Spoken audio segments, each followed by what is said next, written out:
হস্ত যদি তোমার বিঘ্ন জন্মায় তবে তা কাটিয়া ফেলো। তুই হস্ত লইয়া নরকে সেই অগ্নিতে যাওয়া অপেক্ষা বরং লুলা হইয়া জীবনে প্রবেশ করা তোমার ভালো। আর তোমার চরণ যদি তোমার বিঘ্ন জন্মায় তবে তা কাটিয়া ফেলো। দুই চরণ লইয়া নরকে নিক্ষিপ্ত হওয়া অপেক্ষা বরং ঘোড়া হইয়া জীবনে প্রবেশ করা তোমার ভালো।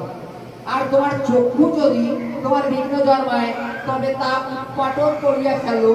দুই চক্ষু লইয়া নরকে নিক্ষিপ্ত হওয়া অপেক্ষা বরং এক চক্ষু হইয়া ঈশ্বর রাজ্যে প্রবেশ করা তোমার ভালো। হালেলুয়া।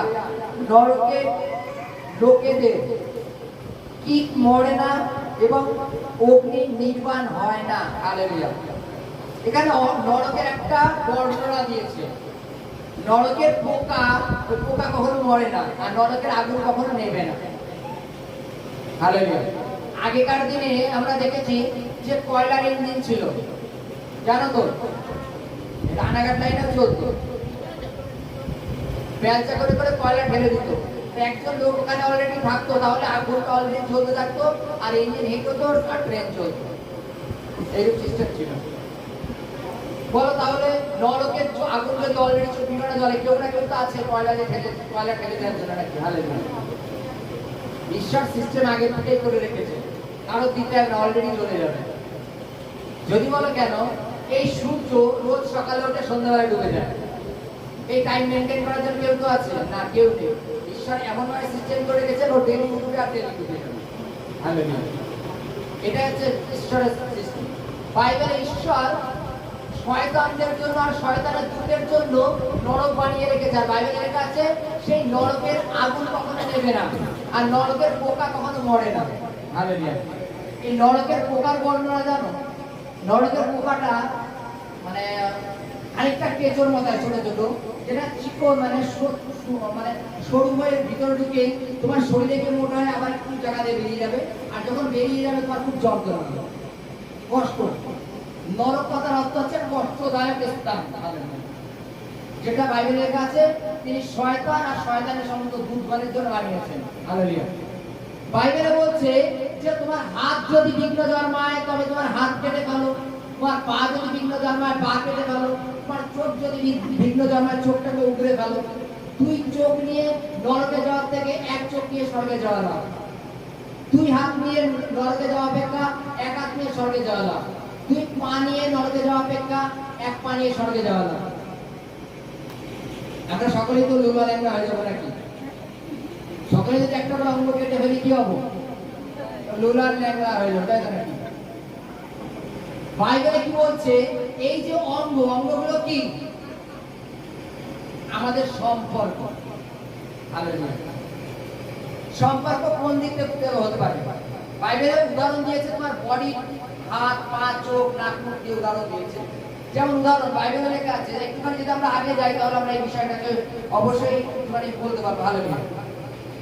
হালেলুয়া। আমি যদি 42 থেকে একটুখানি পড়ি, আর এই যে পুত্রগণ আমাদের বিশ্বাস করে, আর যে কেউ তাদের একজনের বিঘ্ন জন্মায় বরং তার গলায় বৃহৎ জাতা বাঁধিয়া তাকে সমুদ্রে ফেলে দিলেও তার পক্ষে ভালো।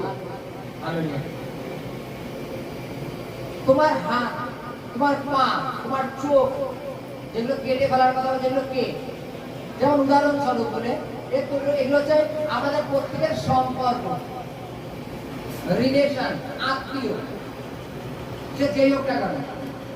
উদাহরণ মনে করো তুমি প্রকৃতি আগে বাড়তে চাচ্ছ, তোমার পরিবার থেকে মনে করো তোমার মা হোক তোমার বাবা হোক কেউ তোমাকে খুব ডিস্টার্ব করছে।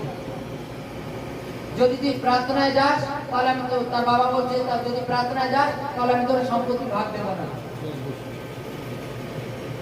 তুই যদি যাস আজকের পর থেকে তুই আমার সন্তান না, ছেলে না। বাইবেলে লেখা আছে বাবার সম্পত্তির থেকে সম্পত্তি না নিয়ে স্বর্গে যাওয়া লাগে।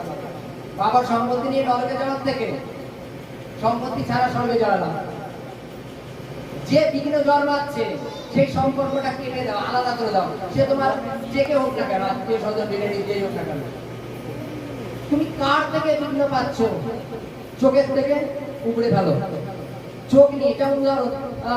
স্কুলের ক্ষেত্রে মনে করো দুটো বন্ধু, মনে করো একটা বন্ধু মনে করো টুকলি করে না, আর একটা বন্ধু টুকলি করে।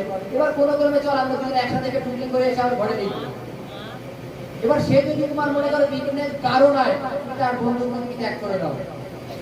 আমি যেটা বলেছি আমি সেটাই লিখবো, আমি তোর সাথে পার্টনার হতে চাই না। যদি পার্টনার ওটার পরিণাম কি আছে?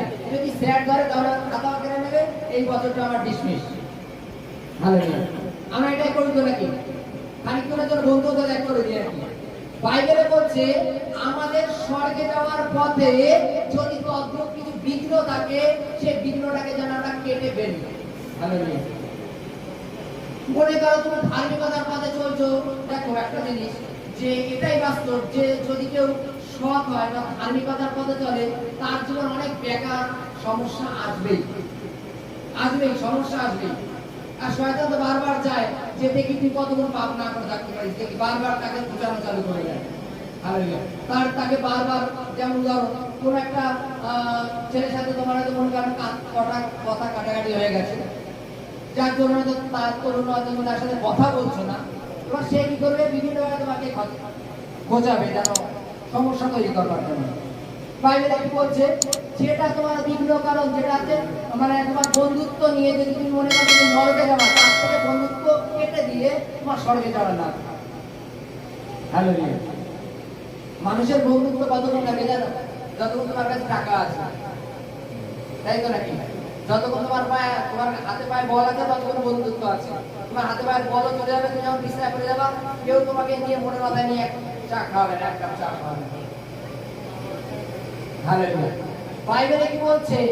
যাহা ন্যায্য সত্য, আর যাহা ন্যায্য সত্য পথ করতে গেলে আমাদের স্বর্গের রাজ্যে যখন যেতে হবে, বাইবেল বলছে যে জিনিসটা আমাদের বিঘ্ন জন্মায়, মনে করো তুমি প্রত্যেক দিন 1 ঘন্টা করে হোক, 1.5 ঘন্টা, 2 ঘন্টা, 8 ঘন্টা প্রার্থনা করো, প্রভুকে সময় দাও। এবার কোনো কারণবশত তোমার কোনো একটা বন্ধু জম করে এসেছে, চল আজকে আমি তোর সাথে আমি 1 সপ্তাহ ঘোরাফেরা করবো, তোর 1 সপ্তাহ প্রার্থনা করতে হবে। তো প্রার্থনাটা 1 সপ্তাহ না গেলেও কোনো অসুবিধা নেই। বাইবেল বলছে ওটা তোমার বিঘ্নের কারণ। বন্ধুকে খোদাতে করে দাও। কেননা যখন তুমি প্রভুতে আছো, তখন তোমার বন্ধু তোমাকে বাধা সৃষ্টি করবার জন্য এসছে। আর বাধা সৃষ্টির জন্য কি হবে? যখন তুমি প্রার্থনা থেকে দূরে চলে যাবে, শয়তান তোমার মধ্যে এন্ট্রি করবে। আর তার জন্য কি হবে? তোমার জীবনে সমস্যা হবে। বাইবেলে কি বলছে? এখানে হাত, চোখ, কান, নাক কাটার কথা বলেছে। তার মানে কি? আমরা যদি নিজের অঙ্গ প্রত্যঙ্গ কেটে ফেলি, তাহলে যখন দুজন মনে করে আজকে আমি পা কেটে ফেললাম, তাহলে আজকের থেকে তো আমি বিছানা সজ্জায় যাবো, কি আমাকে দেখবে? কেউ দেখবে? তখন বরঞ্চ আরো বেশি তিক্তর কারণ হয়ে যাবে, পরিবারের লোক তিক্ত হয়ে যাবে আমাদের প্রতি, তাই তো নাকি? যে কাজ করে খাচ্ছিল, কি একটু বাক্য শুনে আসলো, বিশুদ্ধ প্রার্থনা করে আসলো, নিজের হাত পা কেটে ঘরে বসে রয়েছে, কে খেতে দেবে? হালেলুয়া। বাইবেলে হাত পা কাটার কথা এটা বলেনি, বলেছে যে সম্পর্ক তোমাকে নরকে নিয়ে যায়, সেই সম্পর্ক ত্যাগ করে দেওয়া ভালো, ত্যাগ করে দিয়ে স্বর্গে যাওয়া ভালো। Hallelujah, hallelujah. বুঝেছি আমরা?